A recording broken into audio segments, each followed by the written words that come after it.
Hello and welcome back to episode 23 of the Championship Manager 97-98 Lockdown Challenge Part 1. We're in Season 4, we're in March, we're in the, kind of final straights of it if you like. Today's episode we are going to see, we did say in the last episode we were going to do the sort of remaining Northern Ireland games and sort of see out the season that way. Slight change of plan because there's a nice interesting game right before the first Northern Ireland game today. So we're just going to do the two games today because there's a bit of a catch up and I just want to make this a bit of a short one because the next one might be a bit longer. So we've got Barcelona today first, and then we're going to follow that up with Northern Ireland versus Romania, and then we've got 3 games left in the group, 2 of which kind of back to back in June. So we're going to do that as the kind of follow on episode, and then that's the season done and we know where we stand. If you are new around here, please do drop a like on the video down below. Please drop a sub to the channel as well, all that lovely stuff. But without further ado, let's get into this. So we did leave off for Salamanca. We've had an interesting run of fixtures, quite a lot of fixtures, because I think it was quite a while ago we played. We left off as Logrones, wasn't it? It was the last game. Where were we? I think we played a lot of games. Where are Logrones? Here we are. So it was a 1-0 win against the team that obviously beat us to the league last year. We followed that up with another 1-0 win away at Zaragoza, a team I sort of despise and like at the same time. I quite like them because I quite like their kit. They've had some players over the years like Aymar. That's the only one that comes to mind straight away. But obviously, as an Arsenal fan, they also beat us in the Cup Winners' Cup in '95. So, yeah, Naeem from the halfway line and all that. Yeah, not a fan of them in that regard. But a 1-0 win, Georgie Weir grabbing the goal. We're just going to try and whiz through. As you can see, he's absolutely on fire. But his goals have dried up a little bit in the last couple of weeks, which, as you'll see, has affected the form. Barcelona, I mean, he's actually got quite a lot of goals as well, but I've seen him as more of an assist machine this year. But he's actually keeping up with the goals as well. But we'll get to that. Osasuna, we followed up with another nice 2-0 win. Georgie Weir again. We had Seville. 3-2 win despite being down to 10 men. We took the goalkeeper off. We've done that a few times just to keep trying it out and testing it out. But we were 3-0 up, I think, in this one. And then they added a late second. Well, their 2 goals were very late on in the game. And they did actually add a third to make it 3-3 after we'd gone to 10 men, obviously. But it was disallowed, so we get the win. After the Zaragoza game, actually, we did actually realise that Herzog had a big club release clause, and it was activated for £1 million as he goes to Hamburg. I think they offered £1 million. We said no. The tribunal said, "Oh, you have £1 million." He was worth more than £1 million, and he was worth so much more to us in terms of monetary value because we haven't been able to replace him really. We've tried. We've had some good fixtures without him, but it's a bit of an issue. We've got Conway obviously still listed on loan.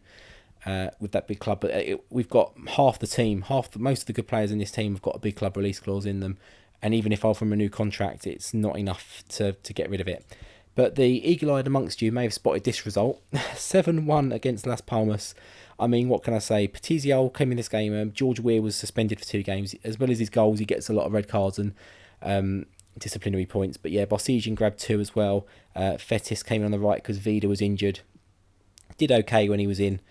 I haven't quite sorted out on that right side who's better yet. A combination of Herzog going and that right wing getting injured. Since he's come back from injury, I can't quite get the team to click, and I don't know which one it is. None of them really do it week in, week out. But then we had the Cup quarter-final against Betis. Absolutely thumped, in all honesty. We were 1-0 up, and they had 2 goals in 2 minutes. Well, a minute that changed it, and then at the same at the end, 2 goals in 10 minutes, 8 minutes. To really sort of just, it wasn't a fair result, I don't think. They probably deserved to win, but 4-1, puts it kind of out of control, really. And yeah, we then followed up with a 2-0 loss to Real Madrid. Not expecting too much, as we're not expecting too much out of the Barcelona game today. As you can see, a fantastic team they've got there: Oliver Kahn, Panucci, Carlos, Jorge Costa, Jaap Stam, Paulo Sousa. Don't know who he is. I think he's not a regen. I don't know who he is, but he's pretty good, isn't he? Yeah, Pinto, Mijatovic is still there. Oli, who I think came from Barcelona. Yeah, they were. Betis sold into Barcelona and Barcelona sold into Real Madrid. He's doing okay at Real Madrid. Not exactly sure who Luis Carreras is. They've got Porfirio on the bench, Abelardo on the bench, Redondo on the bench, Hierro on the bench. I mean, their bench is better than our first team, really, let's be honest. And then we come up with Espanyol, a 4-1 win against second place. Let's not forget Espanyol at this moment. Great for George Weir with the hat-trick, Barcelona with the goal. They got one as well from Ribera, but we absolutely battered them. In all honesty, it could and should have been more. And if they're getting 1 goal out of 4 shots, we should be getting a lot more than 4 out of 7, I guess. But, you know, a 4-1 win against second place wasn't too bad. We did get a 3-3 draw at home to Betis in the Cup to add a little bit of respect into matters. I mean, we were winning the game, and a 3-3 draw was actually pretty harsh on us. Look at us, we absolutely battered them, but they just scored practically every shot they had on target. We were very wasteful with our chances. Barcelona got a hat-trick, but no one else really stepped up to the plate, so, and the defence certainly didn't. So, yeah, out we go. We don't make it to the semis. I'm not sure how that does with the challenge, but we'll review that at the end of the season. We'll see how we match up to what we need to do.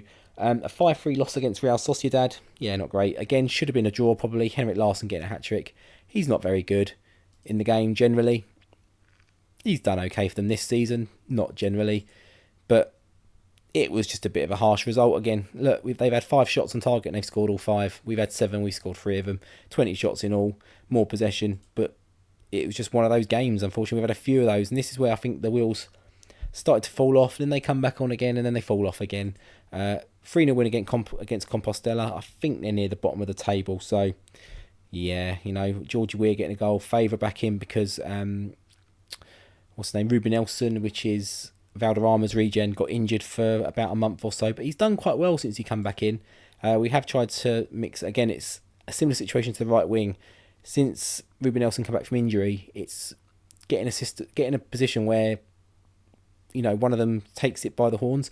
Since it's happened, it's now like they're just misfiring a little bit between them, which is a little bit annoying. We then had Racing Santander, 4-1 win, so it looked like we were back on the run. So Favour with 2 goals, Barcelona with 2 goals, 1 for them. Don't really know who that was. It's like, okay, wheels are back in motion, but I'm pretty sure we followed that up with a disappointing result, which was a 3-3 against Mallorca. Favour again with the goals. He's chipped away last couple of games. George Weir with a goal, and then yeah, a couple of them as well. But they got a very late equaliser. We probably did enough to, yeah, draw's probably fair to be honest. Then we had Oviedo. What to say about this one? What the fuck, my notes say. 6-1. Where did that even come from? I mean, look at the stats. How they scored 6 from 12 and we only scored 1 from 6. I mean, we had a lot of chances. I saw a lot of shots in the game. Both teams, don't get me wrong, they probably deserved to score. I don't know. Did they deserve 6? Maybe. We deserved a few more, I think, because they got Roberto Martinez on the bench. Did I just see that? Roberto Martinez. Yeah, he's doing okay for them, I think. Then we had Betis again. 3-1 win. They're a bit of our bogey team this year, it seems to be, but they've got this Allenbach Jansen. He is a very good player on this game. Starts off reasonably cheap, so if you haven't got him on your shortlist, get him on there. He's very good. There's a few Danish sort of, I'm not going to say wonder kids, because that kind of is true, but not really. But George Weir getting our goal again, but doesn't really mean anything. But just before the Barcelona game, we had Atletico Madrid, and I was toying with doing this Barcelona, then the Ireland game, but I thought, you know what, we're a bit off form. It could be 2 absolute thumpings, so I didn't. Rio Ferdinand, Tottenham sold him. 9.75, not a bad bit of profit for him. They've got a good, very good team, some good players in there. There are a few places they maybe need to work on a little bit, but we beat them 2-0, Barcelona with 2 goals, and we're doing okay. So what does that do with the league table? I think we already know who's won the league. Barcelona, they're 12 points clear of Real Madrid, the top 2 you'd expect really. Sociedad not too far behind Madrid, putting a bit of pressure on, same with Tenerife up there as well. Atletico Madrid, we derailed them a little bit. We were, for much of the season, those early parts, those good run, we were in sort of 3rd, 4th, 5th around here. Those couple of results we've had now dropped us off a little bit, but we're fairly clear of 9th, and if we can get a few more results pushing us back up, on our day, as you've seen in the results, we can beat anyone, but unfortunately we can also be beaten by anyone. Barcelona have only lost 3 this season and drawn 1. Very good goal difference. We've scored more than them this season. Unfortunately, we've probably almost conceded more than they've scored as well. I think we have got the most conceded. No, we haven't. That has been caught up. We did for a while, and then we put 7 past a team and 6 past a team, and that kind of helped it. It's very close. It's balanced again. There's only teams in the bottom 3 now that have conceded more than us, but no one scored more than us. Barcelona come close, but no one else really comes close. Real Madrid a little bit close, but not really. But let's jump into the game. Barcelona, 1st versus 8th. We need a result here just to get our season back on track. And I've just noticed that Muniz is injured. I think I might have some space to put one of the foreign spots in. How does that do for us? Ruben Nelson's back. 1, 2, 3. That would be 4. I might put him on the bench for now. I'm not too sure. Franzen can come out for Ruben Nelson. I think that will work. Yeah, the goals just seem to have dried up. Like, they're getting chances, but apart from odd games, they're not really scoring them. And that's what's costing us a lot of the results. It's almost like they've hit so many goals in the season. The game's like, nah, you're not scoring anymore. Or you'll get one every so often. So it's almost like I need to change the whole front line just to get anyone scoring. But you can't do it when you've got, returns like that. How do you take them players out of the team? I can't do it. So we've got to 13 minutes, 14 minutes with a clean sheet. They've tried. We've had a few shots ourselves. Barcelona has a chance there. They did sign Van der Sar just before the window shut, so they've strengthened their team even more. They signed him from Ajax. He's still at Ajax. Even this far into the game, I think he normally goes on the game. Obviously, in real life, he was still at Ajax. He stayed there a fair few years after most of the rest of the team was pulled apart, really. But he went to Juventus, if I recall. Probably about now in real life, actually. About 2000, 2001, somewhere around there, I think it was. Was there for a good few years. Never really cemented down. Also, they had Buffon as well, didn't they? So he coming through. So, two of the best goalkeepers in the world, in world football for about 20, 30 years at one point played for Juventus. So, but it was surprising when he went to Fulham. Oh my God, on the hour mark. I've just realised it's the hour mark. I'm waffling away about Van der Sar and Ajax. It was still 0-0. And we're 1-0 up on the hour. Can we hold on? They've just had 2 very good chances straight after. So have we. The postman nearly delivered for us again. Oh, I don't want to make subs. I don't want to risk it. This would be, even if a draw would be a famous result here. But if we can snatch a win, I've only just noticed our stadium, El Mantico. Oh, I feel like we need a second. We get it. Barcelona has got a second. Please don't be disallowed. Please don't be disallowed. It's not 2-0. I mean, scoring 2 against them is probably not unexpected because we score a lot. It's the clean sheet at the other end. I say clean sheet, it's not yet. They could still grab one at any moment. It's Barcelona. We've done it. Oh my word. Oh my word. I mean, they've still got Pt2, and I love Pt2 in the 90s. He was such a fabulous goalkeeper. There's a few goalkeepers. I used to play a bit of goal back when I was a kid as well. So there was a few I liked. It was Pt2 and Taffarel were my main 2. And Pat Bonner for Ireland as well, obviously being an Ireland supporter as well in the 90s, which was fantastic. Great time to be an Ireland supporter. Not so much now. I mean, to be honest, I couldn't even name half the team now. I don't see much of the games since they got moved away from Channel 5 and all that things. I don't have Sky Sports anymore, so I don't see any of the games. I don't think they're even on Sky Sports, are they? I'm not sure what Channel Ireland are on now. It's probably like BT or Amazon or something. I'm not even sure. I see the England games primarily because they're on ITV and I think sometimes BBC, but Ireland, I haven't watched an Ireland game for a long, long time. Probably the last Ireland game I watched was probably at the Aviva, which was years ago, to be honest. But that's classed as a shock defeat.